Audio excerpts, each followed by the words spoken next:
Class 7चा जो सायन्सचा chapter आहे ॲसिड्स बेसिस अँड सॉल्ट ह्याचे आपण शॉर्ट नोट्स बघतोय. हा आय थिंक 4th चॅप्टर आहे क्लास 7चा ॲसिड बेस अँड सॉल्ट. मग आता ह्याच्यामध्ये ॲसिड्स काय आहेत तर ॲसिड्सची शॉर्ट नोट जर आपल्याला लिहायची असेल तर acids are substances which taste sour in nature. They turn blue litmus red. ह्याचा शॉर्ट फॉर्म वापरायचा ABR म्हणजे acid turns blue litmus red ABR. They are found in lemon, vinegar, curd.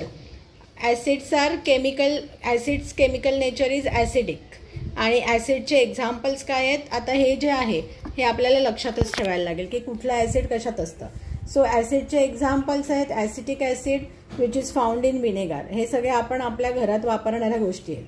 Formic acid जे ॲमच्या स्टिंगमध्ये असतं त्याला म्हणतात formic acid. Citric acid सगळे citrus fruit म्हणजे लिंबू ऑरेंज सगळ्या सायट्रिक ॲसिड हे सायट्रस फ्रूटमध्ये असतं. Lactic acid is in curd. Oxalic acid स्पिनाचमध्ये पालकमध्ये. Absorbic acid amla. Tartaric acid टॅमरिनमध्ये असतं. तर ह्याच्यामध्ये citric acid CC citrus fruit. Oxalic absorbic AA amla. Tartaric acid TT tamarind. हे 3 ॲसिडची नावं लक्षात ठेवायला सोपी आहेत जास्त. सो एक्झाम्पल्समध्ये जर बाकी नाही लक्षात राहिली तर 3 लक्षात राहा. पण जर जोड्या लावा किंवा गाळलेल्या जागांमध्ये हे बाकीचे कॉम्बिनेशन येऊ शकतात. सो हे लक्षातच ठेवायला पाहिजे. सो ॲसिडची शॉर्ट नोट झाली की sour in nature ABR blue लिटमसला रेड करतं. लेमन कर्डमध्ये मिळतं. ॲसिडिक नेचर आहे आणि हे त्याचे एक्झाम्पल. सिमिलरली आता जर बेसिसची शॉर्ट नोट लिहायची असेल आपल्याला तर बेसिस काय करतं. Bases taste bitter BB. Bases taste bitter. It turns red litmus blue. मग हे कसं लक्षात ठेवायचं BRB. Bases turns red litmus blue. Bases are soapy in nature. Chemical nature काय त्याचं बेसिक आहे आणि found in soap baking soda lime water. Lime water म्हणजे चुना जो आपण खायच्या पानात किंवा कलर्समध्ये वगैरे वापरतात त्याला म्हणतात लाईम वॉटर. मग आता नेम ऑफ बेसिस हे पण लक्षात ठेवायला लागेल. बेसिसमध्ये कॉमन काय की सगळ्या बेसिक्समध्ये हायड्रॉक्साईड हा कंपोनंट आहे. मग कॅल्शियम हायड्रॉक्साईड लाईम वॉटरमध्ये म्हणजे कॅल्शियम हायड्रॉक्साईड चुनामध्ये आहे. Ammonium hydroxide window cleaner. Sodium hydroxide सोपमध्ये. पोटॅशियम हायड्रॉक्साईड पण सोपमध्ये. मॅग्नेशियम हायड्रॉक्साईड म्हणजे मिल्क ऑफ मॅग्नेशिया. हे बेसिसचे एक्झाम्पल आहेत. So bases taste bitter. They turn red litmus blue BRB. They are soapy basic in nature and found in soap baking soda etcetera. आणि हे त्याचे एक्झाम्पल. Calcium hydroxide magnesium hydroxide sodium hydroxide potassium hydroxide etcetera. So हे acid आणि बेसचं जर short note विचारलं तर ते येणार. आता मेन क्वेश्चन विचारला जातो की ॲसिड अँड बेसिसचं डिफरन्स. तर डिफरन्स आपण एक वेगळ्या प्रकारे पण लिहू शकतो की पॉईंट ऑफ डिफरन्स काय आहे. मग ॲसिडमध्ये काय आणि बेसिसमध्ये काय आहे. मग टेस्ट ॲसिडची टेस्ट कशी आहे सार आहे आणि बेसिसची टेस्ट कशी आहे बिटर आहे. लिटमस टेस्ट जर केली तर इथे ABR होतं म्हणजे acid turns blue litmus red आणि इथे BRB bases turn red litmus blue. Chemical nature ॲसिडचं ॲसिडिक आहे बेसिसचं बेसिक आहे. फील ऑफ सबस्टन्स ॲसिड काही सोपी नसतात पण बेसिस आर सोपी.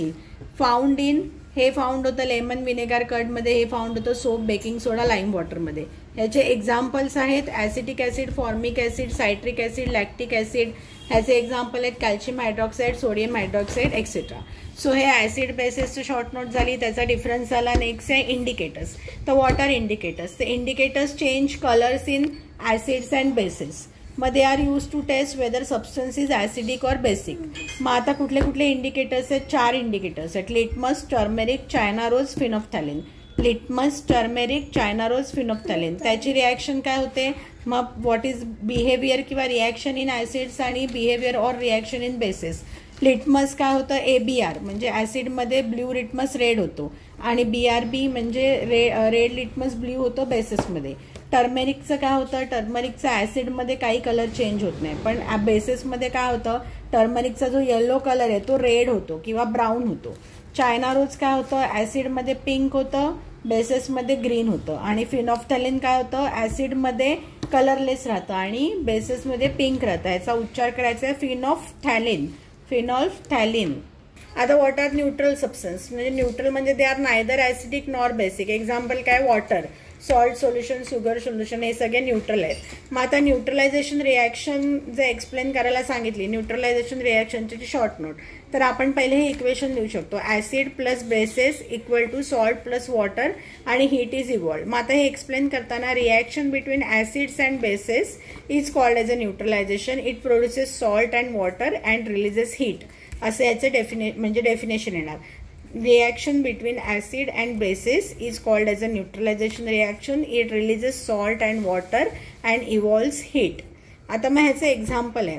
एक्झाम्पलमध्ये हायड्रोक्लोरिक ॲसिड, हायड्रो म्हणजे हायड्रोजन, क्लोरिक म्हणजे क्लोरीन Cl असं दाखवलं जातं, म्हणून हायड्रोक्लोरिक ॲसिड लिहितात HCl.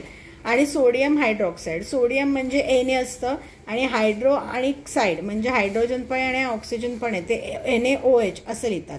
मग hydrochloric acid plus sodium hydroxide हे तुम्हाला लक्षातच ठेवावं लागेल.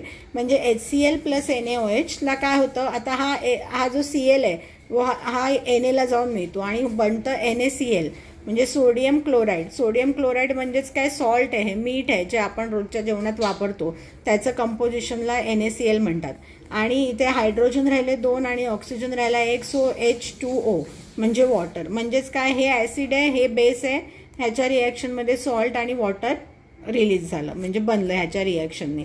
सो हे न्यूट्रलायझेशन रिॲक्शनची शॉर्ट नोट आहे. आता युजेस ऑफ न्यूट्रलायझेशन, जर आपल्याला uses of neutralisation short answer विचारलं तर आपण असं लिहिणार की युजेस ऑफ न्यूट्रलायझेशन काय आहे, indigestion, ant bite, soil treatment, factory waste. मग आता इंडायजेशनमध्ये काय होतं, antacid neutralizes stomach acid. Ant बाईटमध्ये काय होतं, baking soda to neutralize ant bite. Soil ट्रीटमेंटमध्ये काय होतं, use lime to reduce acidity and use compost to reduce bases. आणि फॅक्टरी वेस्टमध्ये काय होतं, acids are neutralize before disposal into the water. आता जर आपल्याला हे थोडं लॉंग आन्सर विचारले की explain the use of neutralisation in indigestion, मग काय येणार की stomach has hydrochloric acid. Hydrochloric acid helps in digestion. Too much acid causes acidity. To neutralize this, antacid is used. Antacid is nothing but base. Milk of magnesia, which contains magnesium hydroxide, neutralizes acid in stomach. Antacid मध्ये काय आहे, milk of magnesia. मग आता ant bite. When ant bite, it releases formic acid. Baking soda आणि calamine lotion. These are both bases. These bases are used to neutralize the sting of the bite. Soil treatment. Excessive use of chemical fertilizers make the soil acidic. Okay, so when soil is acidic, bases like lime is used to neutralize the soil. But when soil is basic, जास्त basic असलं तरी पण नाही आपले plants grow करू शकत, तर मग ऑर्गॅनिक मॅटर किंवा compost is use to release acids and neutralise the bases. Next आहे फॅक्टरी वेस्ट. फॅक्टरी वेस्टमध्ये काय असतं, contains acids. So before disposing it into water they are neutralise by using bases. Okay, so हे 4 प्रकारे neutralisation use केलं जातं. So हे या धड्याचे शॉर्ट नोट आहेत. या धड्यामध्ये एवढेच पॉईंट्स आहेत. तर तुम्हाला आमचे जर नोट्स आवडत असतील आणि त्याने तुमच्या अभ्यासात जर तुम्हाला हेल्प होत असेल तर आमच्या चॅनलला नक्कीच लाईक, सबस्क्राईब आणि शेअर करा. धन्यवाद.